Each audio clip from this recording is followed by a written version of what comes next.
Legal గా కూడా ఉంది.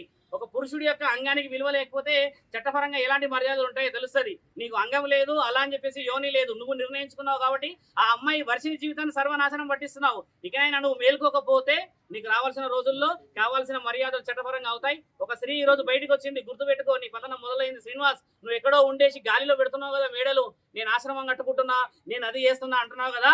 శివరుద్ర సాధువు నేను మాటిస్తున్నా, ఆశ్రమం నువ్వు ఎలా కడతావో నేను చూస్తా. ధర్మం అనేది ఇంకా బతికి ఉన్నది కదా. సాధు సంతులందరినీ ఏకం చేసి నీ పతనం పట్టకపోతే నా పేరు శివరుద్ర సాధు కాదు. అఘోరా తత్వం వేసుకొని, జుట్టు వేసుకొని, రుద్రాక్షలు వేసుకొని, చితాభస్మం వేసుకొని నా తండ్రి పేరును అపవాద చేస్తే ఊరుకునే ప్రసక్తే లేదు. నీ రుద్రాక్షలు నేను దింపకపోతే నా పేరు శివరుద్ర సాధు అనేది మార్చుకుంటా. ఆ అమ్మాయి ఈ రోజు బయటకు వచ్చింది, కేవలం ఒక భక్తుని, ఒక ధర్మాన్ని మీరందరూ ఉంటారని చెప్పేసి కదా. ఆ అమ్మాయి కూడా నేను మాటిచ్చాను, వారం నుంచి 10 రోజుల్లో ఆయనకు సంబంధించిన వివరణలు అందించి చట్టపరంగా ముందుకెళ్తామని చెప్పేసి ఇప్పుడు ఆజాద్ గారు కూడా వచ్చారు. ఈ ఆజాద్ గారు మాట్లాడింది చట్టపరంగా రావాలని చెప్పి. ఏదైనా కూడా ఎంత వివరంగా మేము చెప్తున్నాము, నీకేంటి ధైర్యం లేక ఎక్కడో గుహల్లోకి వెళ్ళి చెట్లలోకి వెళ్ళి వీడియోలు పెడుతున్నావు కదా. లైవ్ గా వచ్చి మాట్లాడమంటే కొందరు వ్యక్తులతో మాట్లాడుతున్నావు, డిబేట్కి ఎందుకు రావట్లేదు? ప్రశ్న జవాబులు ఇచ్చడానికి ఓపిక లేదా నీకు? ఆ అమ్మాయిని మోసం చేస్తున్నావు. అపంశుభం తెలియ ఆ తల్లిదండ్రులు నేను రాగానే కాళ్ళ మీద పడి ఎంత ఏడుస్తున్నాడు ఆయన. నిన్న నైట్ వాళ్ళ అమ్మకి ఎక్కడ ఫిక్స్ వచ్చిందట ఆ పెళ్లి వీడియో చూసేసి.